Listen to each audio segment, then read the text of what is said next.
Como les decía, la idea de la clase de hoy es la de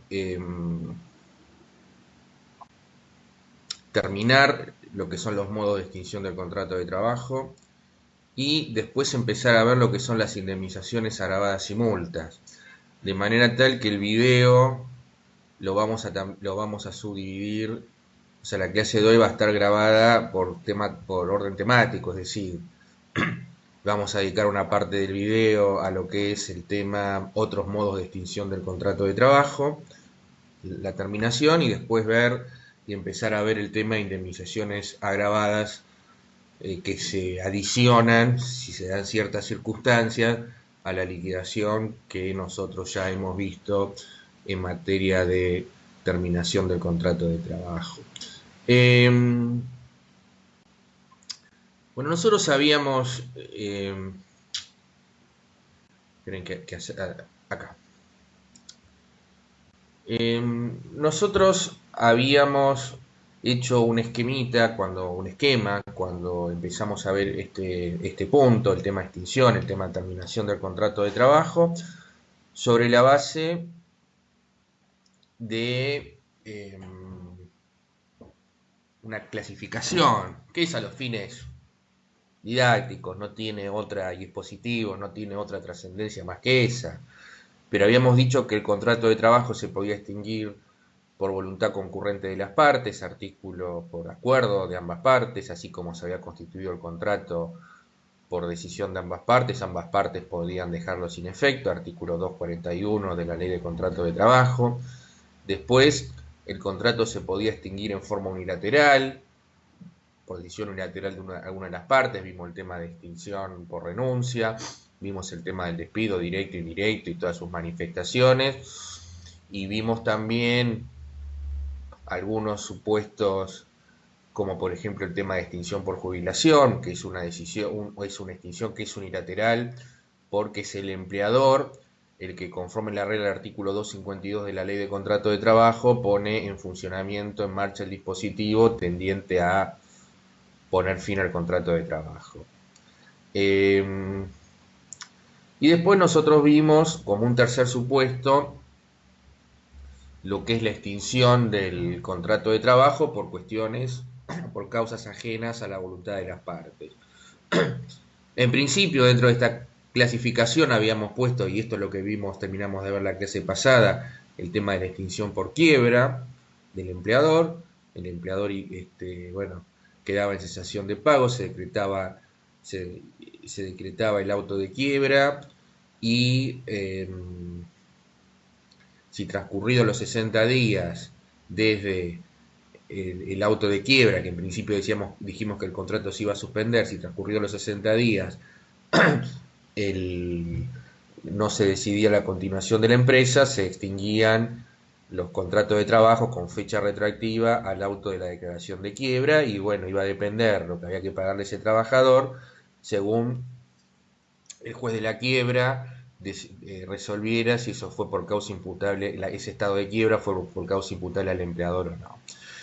Bueno, hasta ahí es lo que nosotros vimos. Nosotros vamos a ver otros supuestos de extinción del contrato de trabajo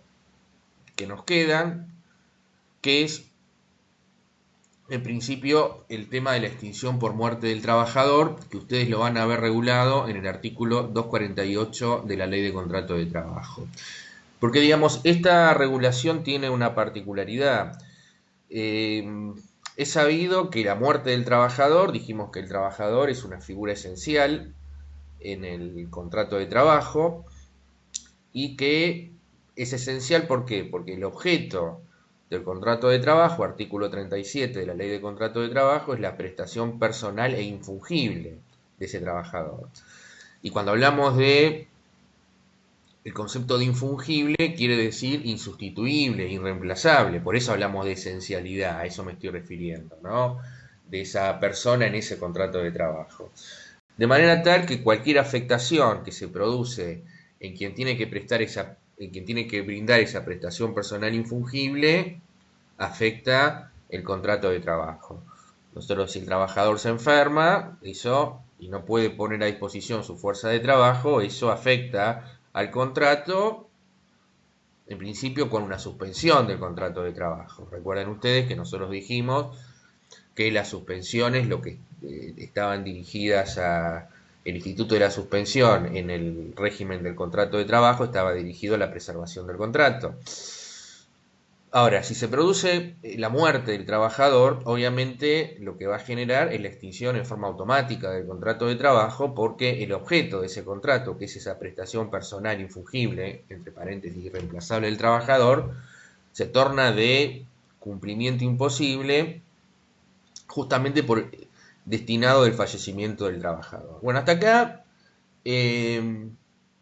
una cuestión lógica dentro de la articulación y del régimen legal del contrato de trabajo. Pero el legislador ha querido establecer una suerte de indemnización a favor de los causavientes de este trabajador y ha colocado en cabeza del empleador el pago de una indemnización a los causavientes de este trabajador fallecido, que va a ser, tal como lo marca el artículo que ustedes tienen en pantalla para leer, que va a ser la mitad de la indemnización del 245, es decir, la indemnización prevista en el artículo 247 de la Ley de Contrato de Trabajo. Cuando nosotros hablamos de la muerte del trabajador y hablamos de la regulación de este artículo que ustedes tienen en pantalla, debemos decir que no importa la causa que dé origen al fallecimiento, porque a ver, si nosotros hacemos algún tipo de clasificación del trabajador, ¿no? Si nosotros hacemos algún tipo de clasificación destinada a determinar la causa o el origen del fallecimiento del trabajador, puede ser una causa que tenga vinculación con su prestación de servicios. Entonces estaremos en la órbita de los accidentes de trabajo. No sé, un trabajador se accidenta prestando servicios y obviamente podemos decir que estamos en presencia de un accidente de trabajo y podemos decir conceptualmente que la causa de fallecimiento ha sido la prestación de su servicio. Toda la temática de accidentes tiene una regulación especial en el derecho laboral, argentino, en la Ley de Riesgo del Trabajo, puntualmente. Va a dar lugar a una serie de indemnizaciones, pero que nosotros vamos a estudiar, pero también puede ocurrir que ese trabajador fallezca por causas que no tengan absolutamente nada que ver con la prestación de su contrato de trabajo. ¿Tenga o no responsabilidad la empresa en ese fallecimiento? Va a tener que pagar de todas maneras esta indemnización prevista en el artículo 248 de la Ley de Contrato de Trabajo. Es decir, siempre que obviamente en los casos que ha habido accidente de trabajo la debe pagar, más todo lo que corresponderá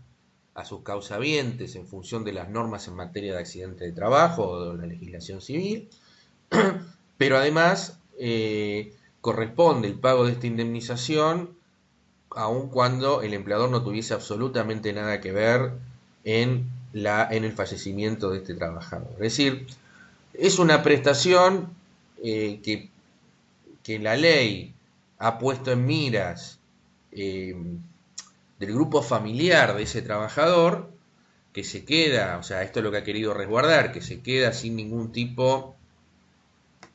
de ingresos, o por lo menos con los ingresos que aportaba ese trabajador fallecido, y por lo tanto, en contemplación de esta situación, la ley ha querido compensar a este grupo familiar con el beneficio de esta indemnización que coloca en cabeza del empleador. Sí, muchos autores dicen que esta es una prestación de la seguridad social en definitiva, pero que se coloca en cabeza, o sea, no del régimen de seguridad social, sino en cabeza del empleador. De más está decir que lo que hay que pagar es la indemnización prevista en el artículo 247 de la Ley de Contrato de Trabajo, pero desde ya no corresponde el pago de una indemnización sustitutiva de preaviso porque, o sea, evidentemente acá ese es un instituto, o sea, no, el trabajador falleció y ya está, digamos, no es que va a preavisar, mire, yo me voy a morir el mes que viene y no cumplí con el preaviso. Sí, no hay acá, el, el instituto de preaviso obviamente acá desde ya que esto no funciona y por lo tanto no se paga ni indemnización sustitutiva de preaviso ni la integración, que es del mes de despido, que es esa indemnización que está vinculada con la indemnización sustitutiva de preaviso. Pero sí el pago de esta indemnización prevista en el artículo 247 de la Ley de Contrato de Trabajo, insisto, la mitad del 245, para el fallecimiento del trabajador. Independientemente de lo discutible que pueda ser esta solución, no cabe dudas con respecto a estos dos tópicos, es decir, se provoca la muerte del trabajador, corresponde el pago de la indemnización del artículo 247.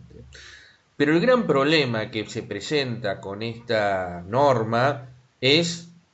el paso siguiente. Bueno, fantástico. El empleador tiene que pagar esta indemnización que es la mitad del 245.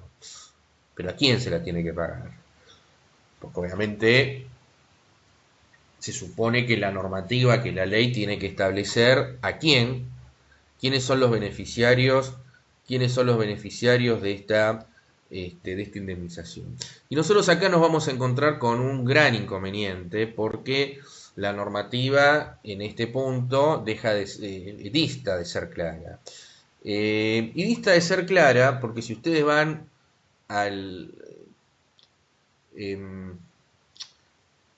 o sea, este artículo tiene 3 párrafos. El tercer párrafo de este artículo que ustedes tienen en pantalla establece un tema que es muy importante. O sea, voy a empezar por el final del artículo.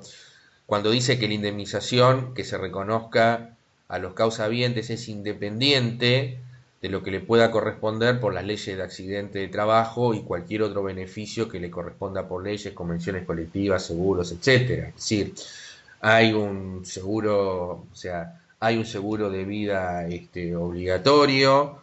que todo trabajador en relación de dependencia, digamos, está comprendido. Existe, por supuesto, los beneficios que están en la ley de jubilaciones y pensiones, es decir, la pensión por fallecimiento. Si la muerte tiene que ver con el trabajo, está todo lo que prevea la ley de accidente de trabajo, la normativa civil, etcétera, etcétera. Pero bueno, todo eso es independiente de esta indemnización. Lo dije al principio, pero lo volvemos a sostener como para que ustedes no se olviden de esto, y lo dice el tercer párrafo del 248, insisto, hasta acá la cosa viene sencilla. Pero la cuestión se complica cuando tenemos que determinar una cuestión práctica y muy importante, que es a quién hay que pagarle, especialmente porque en derecho hay un principio que dice que el que paga mal paga 2 veces, es decir, si yo empleador me equivoco y pago en forma equivocada a alguien que no corresponde,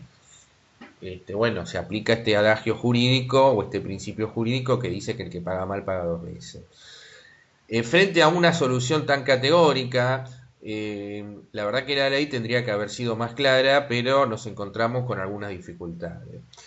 Si ustedes ven en el artículo que ustedes tienen en pantalla y se detienen en el primer párrafo del artículo 248, que es el que establece la regla general en esta materia, dice que en caso de muerte del trabajador, las que tendrán derecho a percibir esta indemnización son las personas enumeradas en el artículo 38 del decreto ley 18037/69, mediante la sola acreditación del vínculo y en el orden y prelación allí establecido. Cuando acá la normativa, o sea, hay una parte que está clara, clara en este artículo, o de esta disposición, porque dice, lo tienen subrayado ustedes en el texto que tienen en pantalla en ese primer párrafo, es mediante la sola acreditación del vínculo. Esto es, no es que estos causavientes van a tener que iniciar un trámite sucesorio ni nada que le parezca, es decir, el empleador está obligado a pagar mediante la sola acreditación del vínculo con, no sé, con las partidas correspondientes, pero no es que tiene que iniciar una sucesión para poder cobrar esta indemnización. Por eso se dice jurídicamente que es una indemnización iuri propio, es decir, que es propia y originaria de estos causavientes. Por eso no se necesita sucesorio, sino la sola acreditación del vínculo. Pero bueno, el problema está dado en la remisión, porque fíjense ustedes que en lugar el artículo 248 de decir cuáles son las personas beneficiarias de esta indemnización y si se ha hecho una remisión a otra ley, a un decreto ley, que es la ley 18.037. ¿Qué es la ley o qué era la ley 18.037? La ley 18.037 era la ley de jubilaciones. Y el artículo 38 de esa ley de jubilaciones es la que establecía quiénes eran los que tenían el derecho a la pensión por fallecimiento. Entonces, evidentemente el legislador lo que quiso hacer es aquellos beneficiarios que estaban previstos en la ley de jubilaciones como acreedores de la pensión por fallecimiento iban a ser los beneficiarios en el orden y prelación allí establecido de la indemnización por muerte del trabajador. Ahora, esa remisión, el problema que tenemos es que este decreto ley 18.037 y este artículo no están más vigentes, porque esta ley de jubilaciones del año 69 ha sido modificada y ha tenido una sustitución total por la ley 24.241, que es una norma de los años 90 que establece el régimen de jubilaciones. Que era el que había establecido originariamente el tema de las FJP, bueno, esto después fue modificado, pero lo cierto es que el régimen jubilatorio es el de la ley 24.241 con sus modificatorias. Entonces, la pregunta lógica que uno se hace es si la remisión que hace el legislador a los fines del pago de la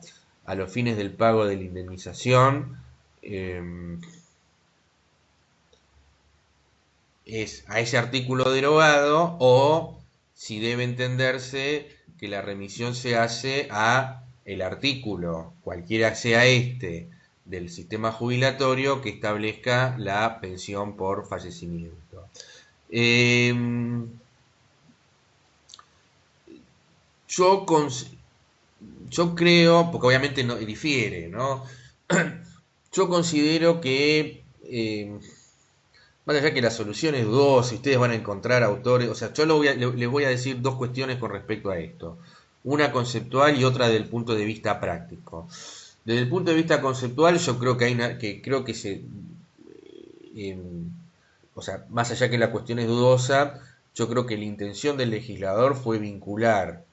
el pago de esta indemnización con los beneficiarios de la pensión por fallecimiento. Yo creo que esta fue la intención, porque si no, es la única manera el único sentido que le veo a este artículo. Porque si no,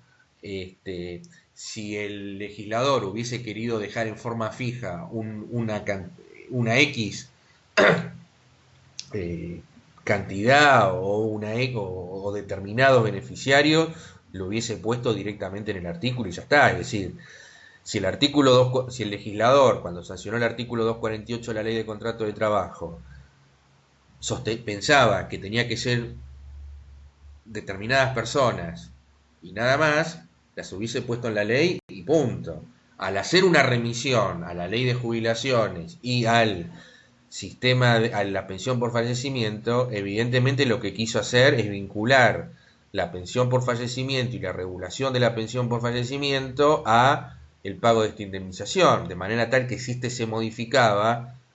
esa enumeración de causavientes debía seguir la suerte de lo que ocurría con el sistema jubilatorio. Esto es lo que a mí me parece. Ahora, desde el punto de vista práctico, uno tiene que pagar una indemnización y esto genera muchísimas dudas, especialmente porque, bueno, esto es una cuestión que puede judicializarse y si el empleador paga mal, tiene que pagar dos veces.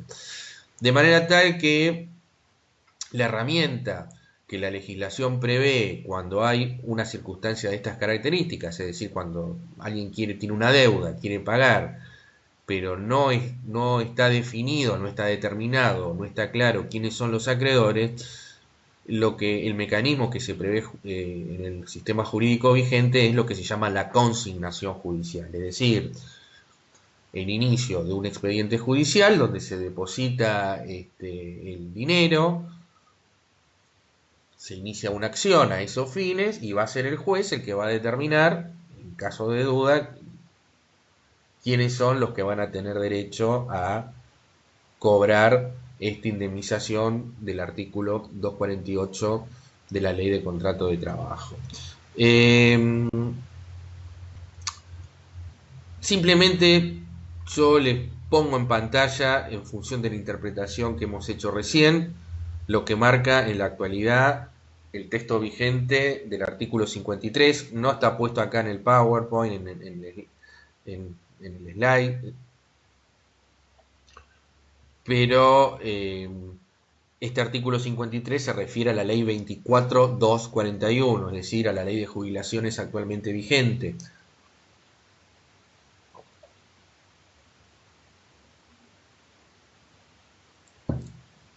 Y acá básicamente fíjense que las personas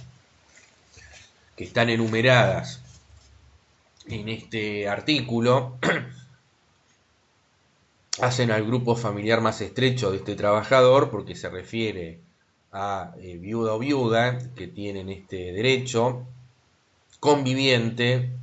o los hijos hasta los 18 años, de edad.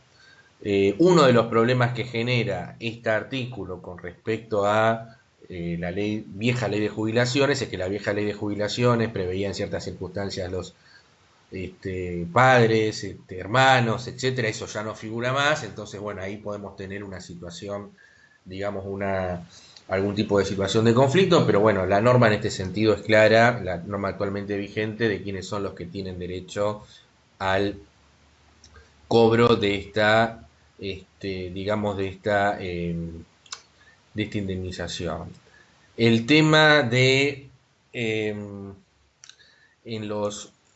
con respecto al tema de la convivencia, la ley 24.241 establece los requisitos, porque fíjense ustedes que en el anteúltimo párrafo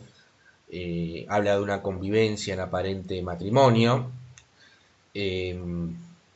y dice y se refiere a 5 años inmediatamente anteriores al fallecimiento como tiempo mínimo o un plazo reducido a 2 años cuando exista descendencia reconocida por ambos convivientes, es decir, que tengan hijos los convivientes. Si bien esta ley 24.241 se sancionó en la época en la cual ni el matrimonio de personas del mismo sexo estaba permitido, se ha interpretado que no solamente en el caso de matrimonio de personas del mismo sexo, sino también en el caso del tema de la convivencia, si son personas del mismo sexo, el conviviente también tendría derecho al cobro de esta, digamos, de esta indemnización. Bueno, después acá hay algunas disposiciones que tienen que ver con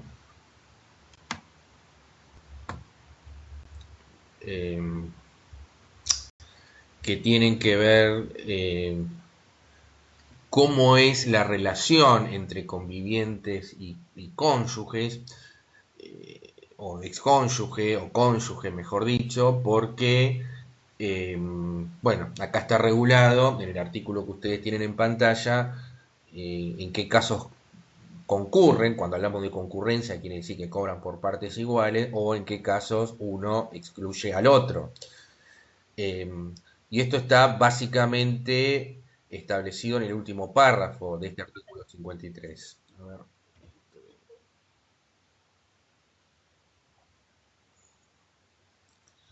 Luis pregunta, ¿esto es para un trabajador activo? No termino de entender, no termino de entender la pregunta. A ver si me la... Y si te querés poner el audio, te escuchamos, bueno, o me lo decís ahí en el chat.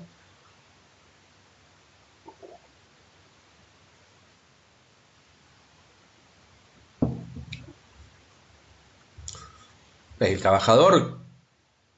está prestando, sí, el trabajador está en actividad porque está prestando desde ya, el trabajador está prestando, estaba con un contrato de trabajo. O sea, recordemos cómo llegamos a esta situación. El trabajador tiene un contrato de trabajo con su empleador, el trabajador fallece y se extingue el contrato de trabajo. Entonces, desde ya que el trabajador está en actividad, si el trabajador obtiene el beneficio, se le extingue el contrato de trabajo, no sé, supóngase que se extinguió por el beneficio jubilatorio, con el artículo 252.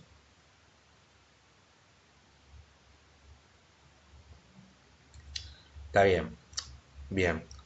Ahora te entiendo la pregunta. Bien. No, porque el tema es así. O sea, nosotros aparecimos en este artículo que vos tenés en pantalla, el artículo 53, es la ley de jubilaciones. Lo que pasa es que el artículo 248, que ahora te lo pongo en pantalla, cuando dice quiénes son los que tienen derecho a cobrar, me dice, mire, usted, los que tienen derecho a cobrar son los que están en el artículo 38 de la ley 18037, es decir, los que están en la ley los que figuran en la ley de jubilaciones como trabajadores con derecho al cobro del beneficio previsional. Entonces, la remisión que nosotros estamos haciendo acá al artículo 53, porque esta es la ley actualmente vigente, es obviamente a la ley de jubilaciones, pero no porque el trabajador fallecido sea un trabajador que esté en situación de pasividad, sino porque, insisto, la ley de contrato de trabajo remite al solo efecto de determinar eh, quiénes son las personas que van a estar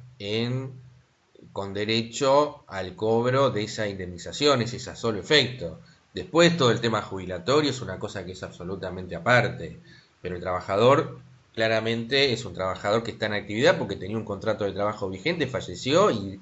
es decir, pensemos que esto lo tiene que pagar el empleador. Entonces, el empleador, la ley le coloca a cargo del empleador el pago de una indemnización de un trabajador que está lo vinculado a un contrato de trabajo. Que insisto, es una solución que hay quien puede decir, no, mire, esto no tiene por qué hacerse cargo el empleador. Si se le quería dar este beneficio a los causavientes, que se haga cargo el sistema, digamos, el sistema de seguridad social. Esto hay muchos autores y hay muchos que pueden sostener esto. De hecho, la ley de contrato de trabajo tiene una serie de prestaciones que son típicas de seguridad social, pero que en cabeza del empleador. Es decir, estamos hablando en presencia de supuestos donde el empleador tiene que pagar porque la ley de contrato de trabajo tuvo en cuenta la situación del trabajador, en este caso del grupo familiar, pero sin que el empleador tuviese responsabilidad en la generación de esa contingencia. El legislador contempló esa situación, quiso tutelar al trabajador, en algún caso, en el caso de enfermedad del trabajador, por ejemplo, y en este caso al grupo familiar del trabajador, pero eso lo colocó en cabeza del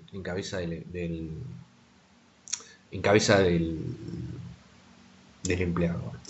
Eh,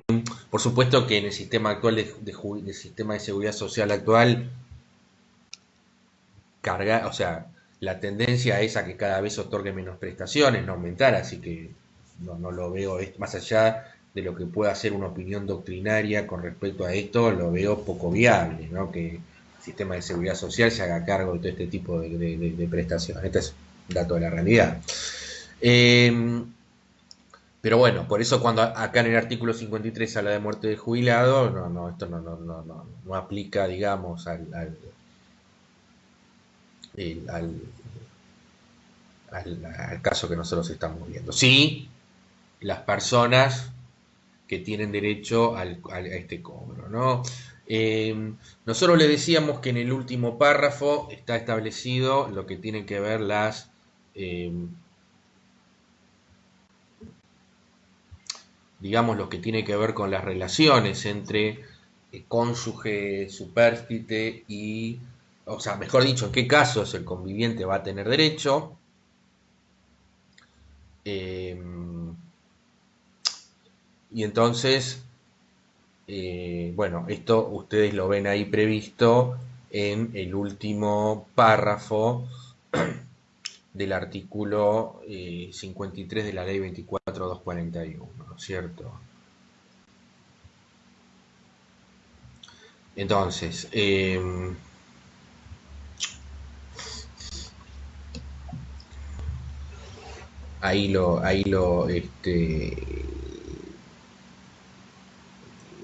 lo establece en el último párrafo, entonces dice que el conviviente, lo leo, o la conviviente excluirá al cónyuge supérstite cuando éste hubiese sido declarado culpable de la separación personal o del divorcio. Este es un primer caso, es decir, que el conviviente cobra el 100% de esta indemnización y excluye al cónyuge supérstite cuando haya una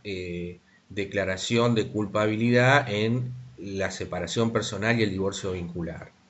Declaración de culpabilidad del cónyuge supérstite. Cuando hablamos del cónyuge supérstite hablamos del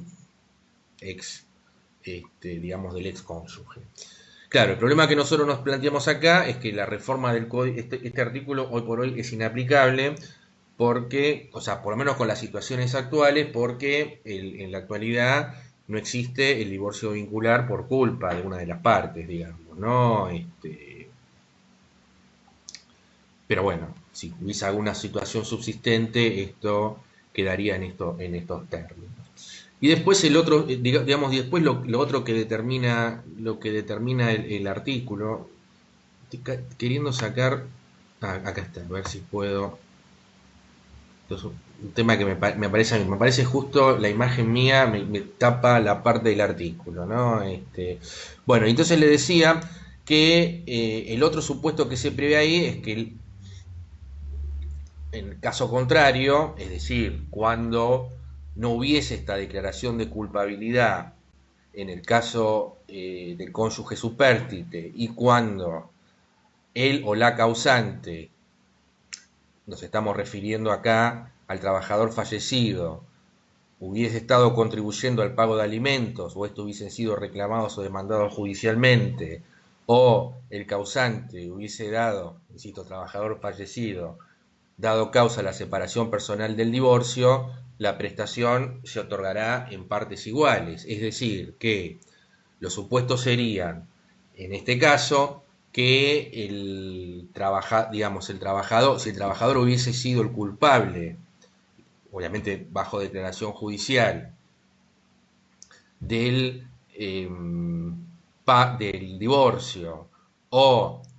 estuviese pagando alimentos a caso de la cónyuge supérstite, van por partes iguales, o sea, se dividen en partes iguales la indemnización, el ex cónyuge y el conviviente. De no ocurrir esto, eh,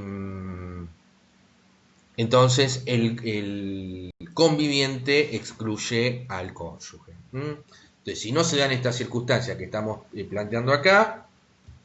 el conviviente excluye al cónyuge. Bueno, como podrán ver, este es un tema que es bastante, digamos que bastante complejo, insisto, en caso de, y esto es siempre que partamos de la base que la remisión es este artículo y no al viejo artículo de la ley de jubilaciones, ¿no? Entonces, bueno, es una situación bastante compleja, pero bueno, esto es lo que establece la legislación vigente. Bueno, ¿qué otros supuestos hay eh, de extinción por causas ajenas a las partes. Bueno, nos ponemos acá en este supuesto, la extinción por incapacidad absoluta del trabajador. Bueno, este es un supuesto parecido al caso anterior, en términos que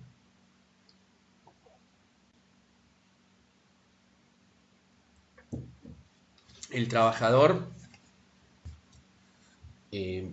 digamos, la imposibilidad de objeto del cumplimiento del contrato es porque el trabajador tiene una incapacidad absoluta y permanente. Cuando nosotros hablamos, y esto está en el 212 de la Ley de Contrato de Trabajo,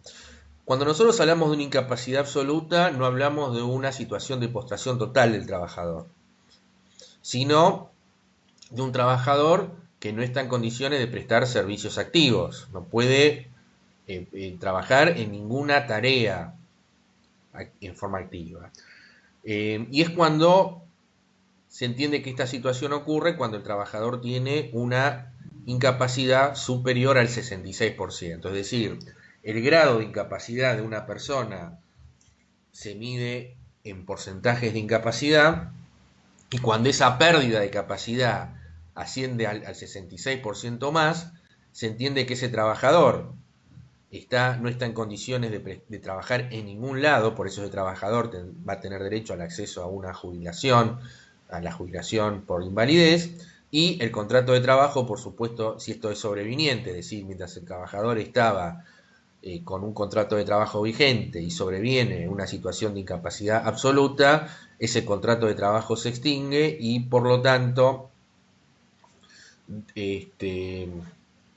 por incapacidad, digamos, por imposibilidad de objeto, al igual que en el tema del fallecimiento del trabajador.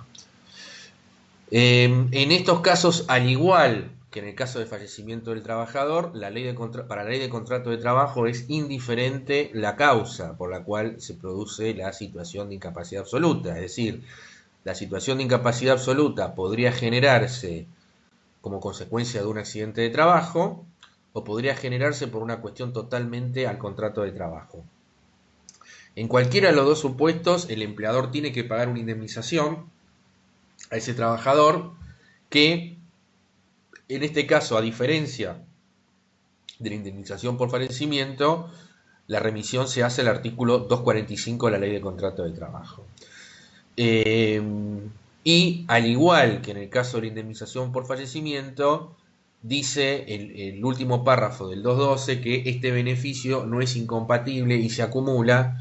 con lo que los estatutos especiales o convenios colectivos pueden disponer por tal supuesto. Bueno, no solamente para estos temas, sino también se puede acumular con una indemnización por accidente de trabajo, etcétera, etcétera. Entonces esto, cuando veamos el tema de accidente de trabajo, hay que tenerlo presente porque ese trabajador que tiene una incapacidad absoluta como consecuencia de un accidente de trabajo va a cobrar las indemnizaciones que prevé el sistema de riesgo del trabajo, específicamente a cargo del RT, pero además va a tener derecho al 212 que está a cargo del empleador. Y vuelvo a insistir, si la incapacidad absoluta se genera por una situación ajena al trabajo, también el empleador tiene que pagar esta indemnización del 212 que remite al 245. Al igual que en el caso, al igual que en el caso, al igual que en el caso anterior,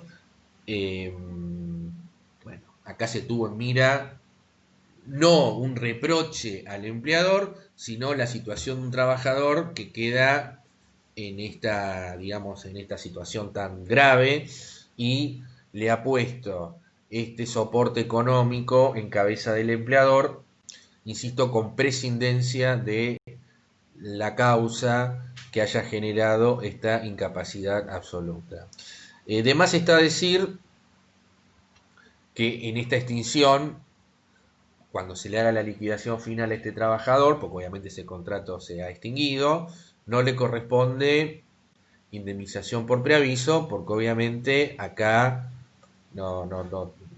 sea, no corresponde, es decir, no hay posibilidad de preaviso alguno. El contrato de trabajo se extingue en forma automática en el momento en el cual el trabajador tiene esa incapacidad absoluta y permanente que le impide continuar prestando con los servicios. Bueno, y después me queda una última causal, que es la extinción por muerte del empleador, artículo 249 de la Ley de Contrato de Trabajo. La regla general es que el empleador, la muerte del empleador o las vicisitudes en la persona del empleador no afecta la continuidad del contrato de trabajo, porque la ley acá preserva la continuidad del contrato justamente, y lo que pretende es que el contrato continúe con sus herederos o sucesores, si estamos en presencia de una persona física como empleador. Pero digamos, hay una excepción a esta regla general, que es la que está prevista en el artículo que ustedes tienen en pantalla, que es la regla del artículo 249 de la Ley de Contrato de Trabajo, porque determina en este caso que se produce la extinción del contrato por muerte del empleador, dice, cuando sus condiciones personales o legales de actividad profesional y otras circunstancias hayan sido la causa determinante de la relación laboral y sin las cuales ésta no podría proseguir. Entonces, si la actividad profesional o las condiciones personales del empleador fueron las causas determinantes de la relación laboral, entonces acá sí se produce la extinción del contrato de trabajo y en este caso el derecho que va a tener a cobrar el trabajador ya no va a ser la indemnización del artículo 245, sino la del 247 de la Ley de Contrato de Trabajo. No sé, pensemos en un trabajador que presta servicios para un profesional, no sé, para un contador, por ejemplo, para realizar sus tareas en un estudio contable, es un emprendimiento de carácter individual, fallece el empleador, y bueno, si esa es una actividad personal realizada por este contador, por este profesional en este caso, podríamos llegar a la conclusión que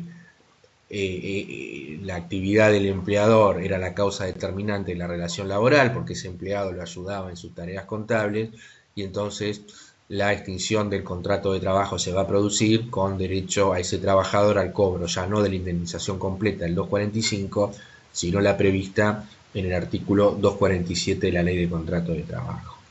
Bien, con respecto entonces a lo que es el tema, las distintas modalidades y distintas formas de extinción del contrato de trabajo, bueno, este tema ya quedaría, no sé si agotado, pero por lo menos terminado en sus aspectos fundamentales. Entonces les pregunto si tienen alguna duda puntualmente con este tema, porque si no la tienen pasaríamos al tema siguiente, que es lo que tiene que ver con las indemnizaciones agravadas o especiales a las cuales tiene derecho un trabajador, además de las que nosotros hemos visto hasta ahora.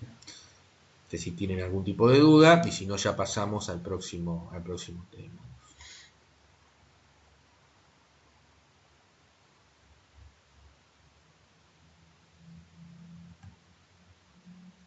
Bien,